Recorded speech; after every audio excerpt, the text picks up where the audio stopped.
আরোহী,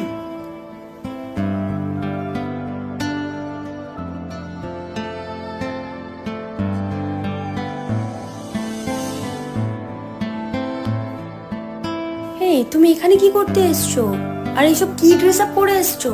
এইসব জায়গার তুমি যোগ্য না। এটুকু সেন্স নেই তোমার? কি বলছো তুমি এসব? শাট আপ, এখান থেকে বেরিয়ে যাও।